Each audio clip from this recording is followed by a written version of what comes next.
Selamat datang di Tan Hari Channel. Channel tentang novel-novel yang sedang viral saat ini.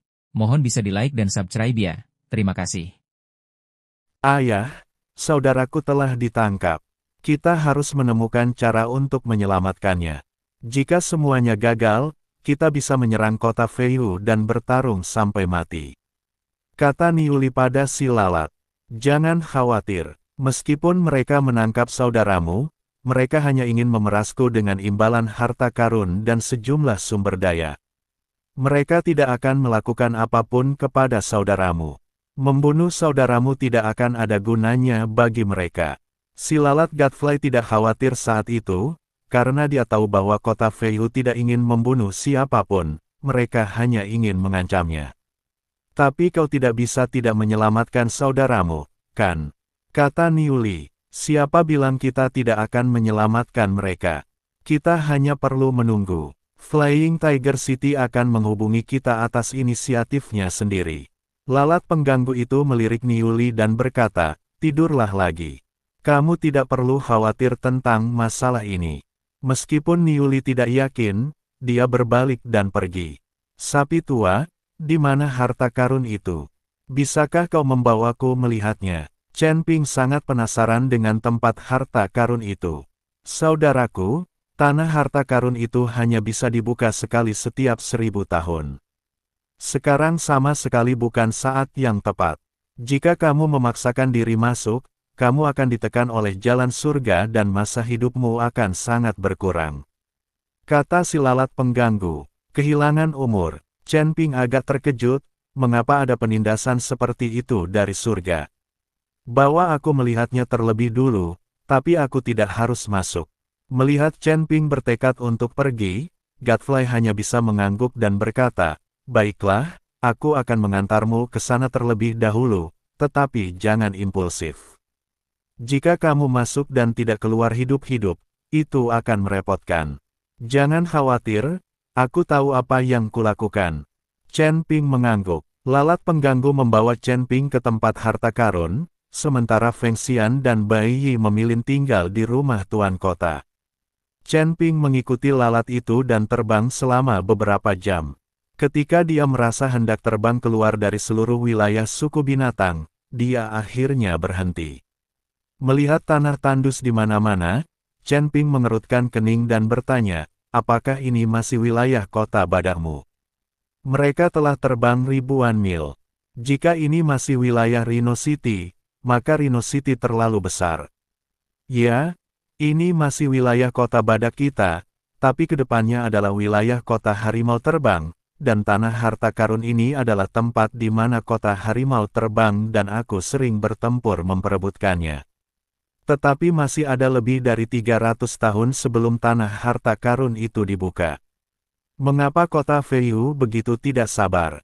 Si lalat Godfly sangat bingung. Mengapa kota Flying Tiger tidak menunggu sampai tanah harta karun akan dibuka sebelum mengambil tindakan? Ayo turun dan lihat-lihat.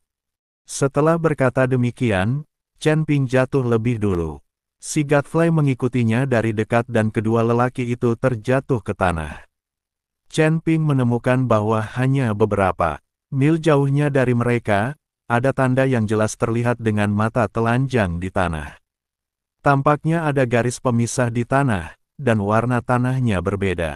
Tanah di tanah harta karun itu berwarna merah muda, seperti warna darah yang terlalu lama meresap ke dalam tanah. Chen Ping berjalan menuju tempat harta karun. Si Godfly ingin menghentikannya, tetapi melihat bahwa Chen Ping sudah masuk. Begitu dia masuk, alis Chen Ping tiba-tiba mengernyit. Karena dia dapat merasakan dengan jelas bahwa kekuatan dalam tubuhnya semakin berkurang, dan begitu pula umurnya. Chen Ping segera mundur, dan perasaan itu lenyap seketika. Memang benar begitu, kata Chen Ping sambil mengerutkan kening. Saudaraku, bagaimana mungkin aku berbohong kepadamu? Biasanya, tidak ada seorang pun yang berani menginjakkan kaki di tanah ini. Ayo kita kembali. Tidak ada gunanya membuang terlalu banyak energi dan kehidupan di sini. Si Godfly membujuk Chen Ping.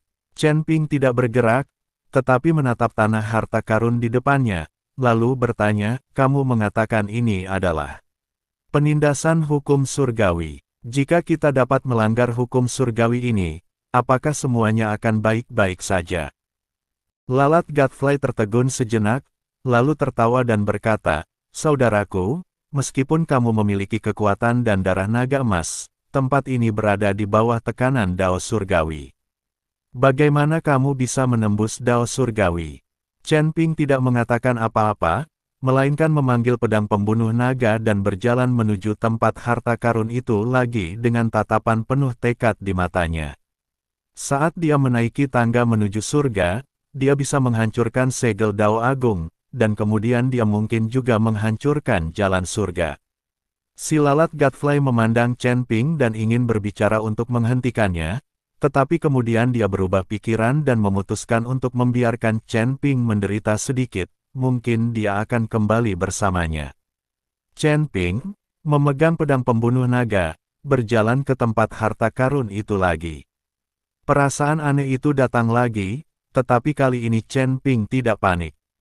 Sebaliknya, kristal naga di dadanya berkedip dan pedang pembunuh naga di tangannya juga memancarkan cahaya kemasan.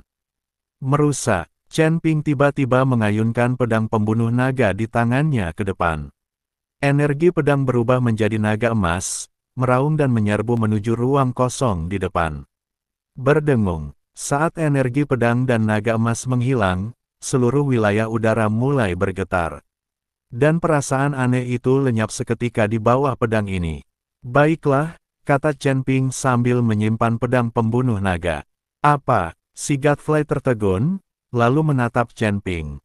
Masuk dan cobalah. Chen Ping melambai ke arah Godfrey dan berkata, apakah itu tidak apa-apa? Si lalat Godfrey agak ragu-ragu, lalu berjalan perlahan menuju tempat harta karun itu. Ketika dia melangkah hati-hati ke tempat harta karun itu, dia tiba-tiba tertegun, lalu menatap Chen Ping dengan kaget. Apakah ini mungkin? Wajah si Godfrey penuh dengan ketidakpercayaan. Itulah jalan surga. La tidak bisa menindasku sama sekali. Chen Ping mengatakan ini dengan cara yang sangat sok. Kakak laki-laki itu yang paling hebat. Si Godfrey mengacungkan jempol pada Chen Ping. Berhentilah menyanjungku dan pimpinlah jalannya. Chen Ping membiarkan Godfrey memimpin jalan. Kedua lelaki itu berjalan menuju kedalaman tanah harta karun, namun saat mereka masuk lebih dalam, Chen Ping menemukan bahwa sebenarnya ada sedikit roh jahat di tanah harta karun ini. Awalnya saya tidak bisa menyadarinya sama sekali, tetapi sekarang saya bisa merasakannya sedikit. Sapi tua, mungkinkah harta karun ini juga ditinggalkan oleh para setan? Chen Ping bertanya pada si lalat Godfrey. Aku juga tidak tahu. Ngomong-ngomong, ketika dua klan iblis utama bertarung, konon puluhan ribu pembudidaya iblis tewas. Aku belum melihatnya, aku baru mendengarnya. Jawab si lalat pengganggu. Kamu juga belum pernah ke tanah harta karun ini. Chen Ping terus bertanya. Tidak, lalat itu menggelengkan kepalanya, tidak seorang pun tahu harta apa yang ada di negeri harta karun ini, sepertinya tidak seorang pun yang masuk ke sana pernah keluar. Itu hanya legenda yang diwariskan dari generasi ke generasi. Ada harta karun di daerah ini, dan itu disebut tanah harta karun. Sial, Chen Ping ingin langsung mengumpat setelah mendengar itu. Hanya demi harta karun fiktif, kota Feihu bertarung dengan kota badak. Pertarungan yang hebat, kalau kita berjuang lama-lama dan berusaha merebut sebidang tanah ini, tapi akhirnya tidak ada yang tersisa, bukankah kita akan marah dan mati? Jangan marah, saudaraku. Karena ada legenda seperti itu, pasti ada harta karun di daerah ini. Semakin sedikit orang yang melihatnya, semakin membuktikan bahwa tidak ada seorang pun yang menyentuh harta karun itu. Kalau begitu, semuanya akan menjadi milik kita. Melihat Chen Ping hendak marah, si lalat pun bergegas membujuknya. Ayo pergi, kita semua di sini. Tidak ada gunanya aku marah. Chen Ping berkata tanpa berkata apa-apa. Si Godfrey membawa Chen Ping dan terus bergerak masuk lebih dalam ke tanah harta karun. Tetapi setelah berjalan beberapa saat, Chen Ping tiba-tiba berhenti. Kakak, kenapa kamu berhenti? Si lalat Godfly bertanya dengan bingung. Apakah kamu melihat gunung besar di depan? Chen Ping bertanya sambil menunjuk ke depan. Gunung besar, di mana kita bisa menemukan gunung besar di tanah tandus ini? Si lalat berkata demikian dan melihat ke arah yang ditunjuk Chen Pingel. Sialan, si lalat Godfly pun sempat tertegun sejenak, karena tak tahu kapan sebuah gunung menjulang tinggi muncul di hadapan mereka. Bukankah ini ilusi? Aku jelas tidak melihat gunung apapun tadi. Gunung ini pasti palsu. Setelah si Godfly selesai berbicara, dia tiba-tiba mengayunkan telapak tangannya ke arah gunung di depannya. Kalau gunung ini palsu, ilusi, maka serangan telapak tangan ini pasti meleset. Ledakan-ledakan, disertai suara yang memekakkan telinga, pasir dan batu beterbangan kemana-mana. Pohon palem ini malah menghantam gunung secara langsung. Nyata, wajah si Godfly penuh dengan keterkejutan. Gunung ini nyata, bukan ilusi. Kalau itu ilusi, pasti tidak akan luput dari pandanganku. Chen Ping adalah seorang pria yang memiliki asal-muasal ilusi. Kalau itu ilusi, mustahil dia bingung. Pada saat ini, aura mengerikan tiba-tiba meledak dari dinding gunung. Ledakan, si pengganggu tidak punya waktu untuk bereaksi dan tertiup angin. Sial, gunung ini bisa melawan.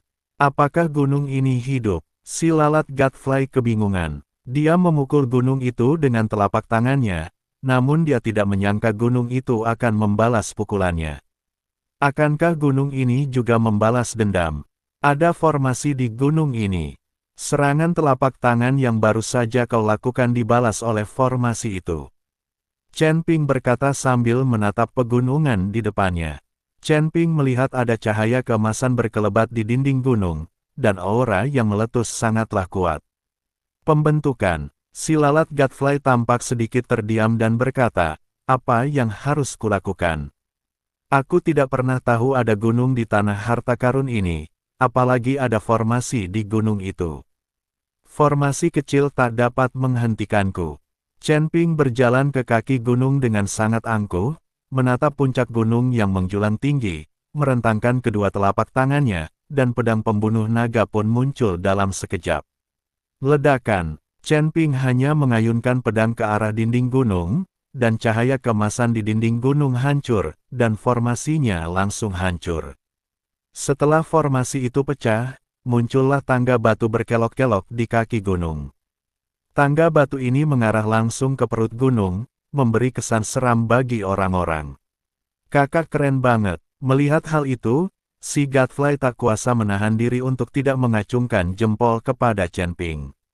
Anda harus tahu bahwa ranah Godfly saat ini jauh lebih tinggi daripada Chen Ping, tetapi dia mengakuinya. Penampilan Chen Ping berulang kali membuat The Godfly tunduk padanya. Ayo masuk dan lihat. Kau ikut aku, jangan sampai kau dalam bahaya atau kau akan mati. Kata Chen Ping pada si lalat Godfly. Ya, si Godfly mengangguk patuh dan mengikuti Chen Ping. Kedua pria itu berjalan menyusuri anak tangga batu menuju gunung. Chen Ping berjalan di depan, dan Godfly mengikuti. Dengan gugup di belakang. Meskipun Chen Ping ada di depannya, Godfly masih sangat gugup. Aura mengerikan yang baru saja meletus dari formasi. Itu masih membuat Godfly merasa takut. Saat kedua lelaki itu berjalan maju, perasaan ngeri di sekitar mereka menjadi semakin kuat dan roh jahat mulai terus-menerus menyerang tubuh mereka. Si Godfly merasa kedinginan di sekujur tubuh dan sangat tidak nyaman. Dia hanya bisa menggunakan kekuatan tubuhnya untuk melawan invasi energi jahat ini. Namun, Chen Ping tampaknya melakukannya dengan cara yang sangat alami. Dia tidak mencoba menghentikan roh jahat. Sama sekali, dia bahkan mengaktifkan teknik pikiran konsentrasi untuk menyerap roh-roh jahat di sekelilingnya. Aura jahat ini bagaikan racun bagi lalat pengganggu, tetapi bagi Chen Ping, mereka adalah sumber daya untuk berkultivasi. Setelah keduanya berjalan beberapa saat, mereka tiba-tiba menyadari bahwa tangga batu itu menghilang, dan mereka melihat dinding batu menghalangi jalan mereka. Chen Ping dan Godfrey menatap dinding batu di depan mereka. Dindingnya diukir dengan rune padat dan memancarkan cahaya aneh. Susunan dan kombinasi rune benar-benar di luar pemahaman mereka. Itu tidak tampak seperti pola formasi umum dan tidak ada hubungannya dengan sistem penulisan apapun yang dikenal. Apa-apaan ini? Si lalat Godfrey mengernyit dan tak dapat menahan diri untuk mengeluh. Dia mengulurkan tangannya untuk menyentuh dinding batu, tetapi saat ujung jarinya hendak menyentuhnya, dia merasakan sakit yang menyengat, seakan ditusuk oleh jarum-jarum kecil yang tak terhitung jumlahnya. Dia cepat-cepat menarik tangannya dan menepisnya. Sial, aku bahkan tidak bisa menyentuhnya.